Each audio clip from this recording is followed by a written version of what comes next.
How's it going, you guys? So in this video, I wanted to really quickly outline basically the blueprint for how to become motivated, okay? So I'm just going to lay it to you guys straight. Essentially, if you want to actually, so what is motivation really? Well, most people, what they mean by motivation, whether they realize it or not, is having the feeling of wanting to do something, okay? Having the urgency to get something done. That's really what motivation means to most people, whether they want to admit it or not. And what you have to understand is that motivation comes after you start something, okay? If you really want to be motivated at doing something, just get started and just keep going, and eventually motivation will kind of like carry you through.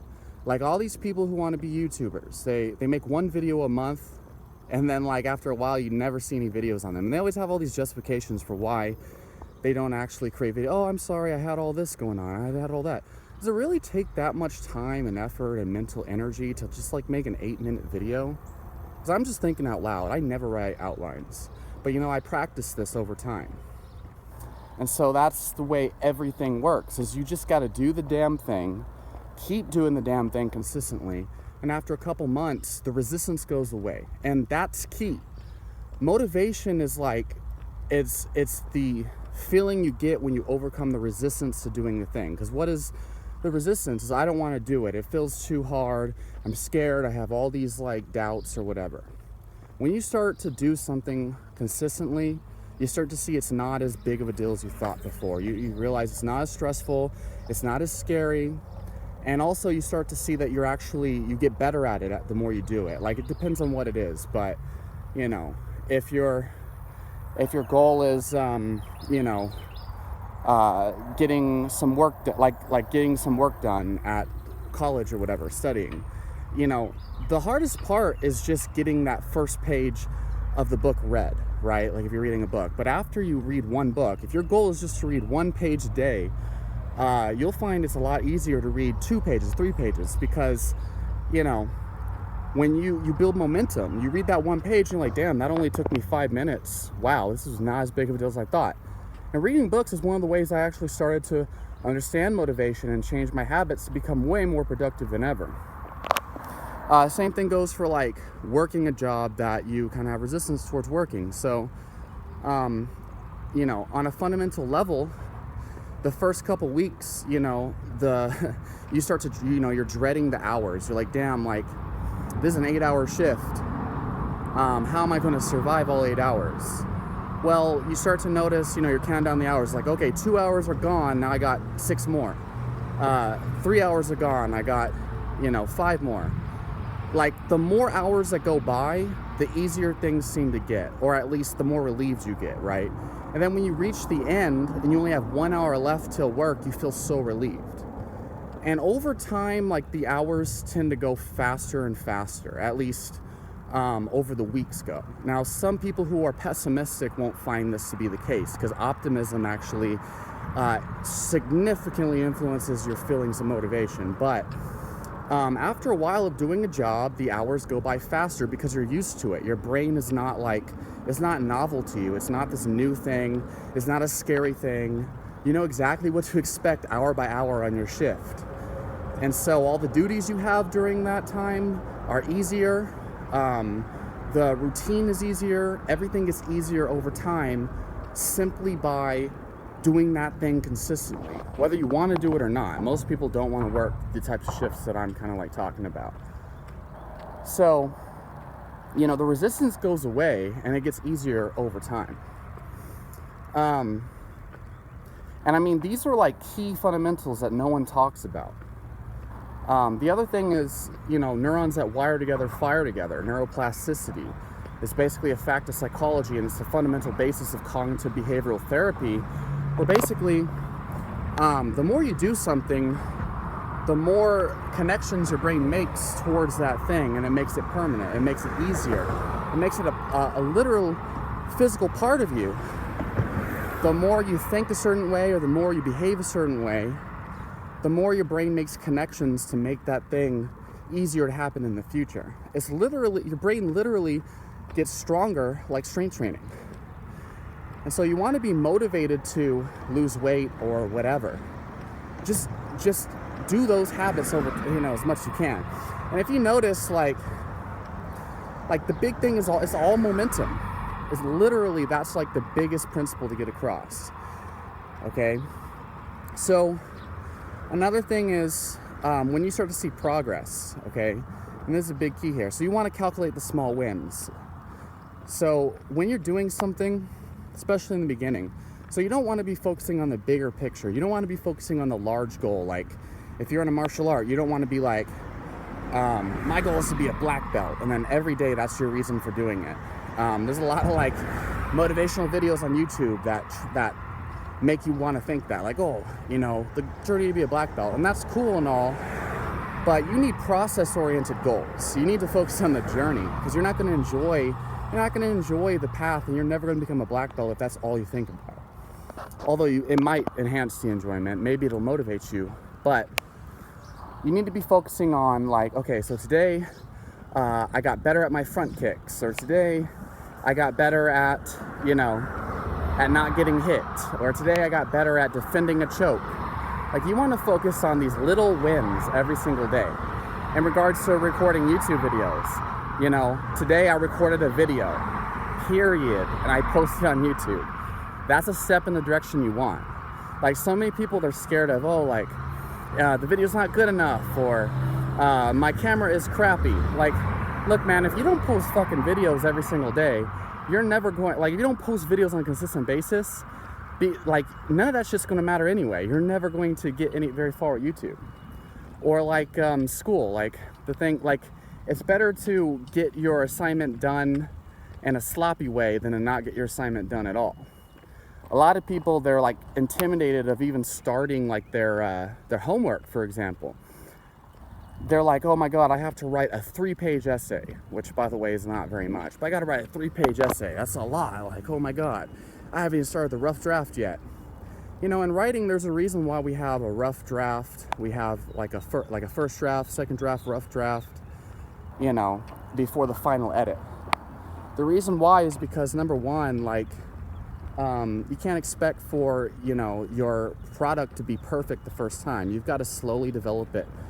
You gotta build momentum and slowly develop it over time. That's the first thing. The second thing is that it's so hard to just write a whole paper at once. And I found that it's really easy to get a essay or a really perfect paper done when you start with brainstorming, and then you do the rough draft, and then you do the second draft and the final draft before you ever get the actual like paper done. And I think that's the same way everything goes. Like, if you're learning a skill, at first, like, you're just brainstorming, you're just testing the ropes, you're seeing the little things, like, you're not trying to do it to like become perfect first. And a lot of people, they get so discouraged. I see this as a personal trainer, like, damn, I can't do a lunge properly, I can't do this movement properly, and they get all frustrated. And you have to keep reminding them, look, man, it took me like a whole year to finally learn how to actually do a lunge properly, which isn't actually true for me, but you get the point. Most people, they never do one lunge in their entire life. So it's great that you're actually learning, you're trying to do it now. Like, you may not have the form down perfectly, but you're actually doing it. And if you keep doing it, eventually you'll have it down perfectly, and eventually you'll get the results that you want. The key is that the people who don't get results in something, they don't do the thing. But like, it's inevitable that you're going to get somewhere if you keep taking targeted action over and over again. Eventually you're going to get somewhere. And I mean, like, you can talk about all sorts of like philosophies and this and that, but you can talk about all these different techniques to get motivated, but like, it's understanding how things work, I think, is like the big thing. Getting a little bit better every single day and celebrating that little bit of progress. And when you see progress, when you see the changes that are being made, when you see that things are getting easier, that you don't hate it as much, when you see that you're communicating better with your spouse or whatever you're trying to improve, it's those little wins, it's the little bits of improvement, it's seeing that things are changing in a positive direction that motivates you. But if you're so focused on like, I just wish that everything was perfect, I just wish that, you know, I lost this weight already, like I just wish that you know, I could choke out that purple belt, you know, or I wish I was a black belt already, or, you know, I just hate being fat. Like, when you're so focused on these large goals, you'll be overwhelmed, and most people never start. I think that this is probably a big reason why most people, like, that are overweight, for example, like obese, why they don't get started is because they think it's this huge, gigantic thing. And you have people like me who don't even think about it, because every single day I just do what creates a lean, healthy, athletic body. And I have been doing this for over a decade now, so it's super easy for me. But these other people, they're on the other side of the fence, or they've never touched a weight in their life, maybe never touched a piece of red meat in their life, unfortunately. And it doesn't help that, you know, most people aren't armed with the right information. They're told that, like, red meat's bad for them and they need whole grains. Like, whoa, it'd be super hard for this guy to lose weight if he thinks that. But they see it as like this gigantic thing, and they place like leanness on a pedestal. Like, oh, I've got to, like, you know, go out of my way to like run a marathon every single day, and I've got to like deadlift 500 pounds every day. And it's like, no, actually 30 minutes of weight training 3 times a week combined with like 30 minutes of cardio 3 times a week. And you don't even need to do that if you have your nutrition on check. You know, it's true if you just limit your portion sizes or limit your calories, like, sure, that will help you lose weight, and you could really eat whatever you want if you limit calories. Although I don't advocate that, because it promotes hunger and starvation in the long run, and it's not sustainable. If you just cut down on carbs, restrict your carbs as much as you can, and maybe save like 1 giant carb day per week, you'll see results over time. If you look at intermittent fasting and you just do, you restrict your eating window, you can restrict calories that way, but you will lose weight over time. And those are like easy ways of making the big thing small. And if you just do this thing, you don't even have to think about losing weight. Like, you don't have to be like, oh, I put it on my wall, you know, visualize losing weight. Like, no, you don't need to do that. Just restrict your eating window. Just do 1 meal a day. And then don't even like think about it the rest of the day. Focus on the rest of your life. And just do the action that will produce that result. And after a while, you'll get on the hype train and you'll be one of those intermittent fasting zealots or whatever. You know, the problem is that people, they make these things become like bigger than they are in their mind. And if you break it down into chunks and just look at, well, what do I have to do every day to achieve that result? And then just do that. You will get to the result eventually. You know, breaking it down into a system, a plan, and just sticking to the plan. And then not stressing about it the rest of the day. You know, stress about your work, stress about everything else, but don't stress about this goal you're trying to achieve. Do you really need to watch motivational videos? Not really. You'll feel like doing it when you start to see results. But you can make these things more enjoyable too. I mean, that's another thing. But yeah, this is the core of the issue for most people. So anyway, hopefully this has helped. I'm sure there's like a multitude of things I'm missing. Post your question and comments down below and your experiences, and I'll talk to you on the next video.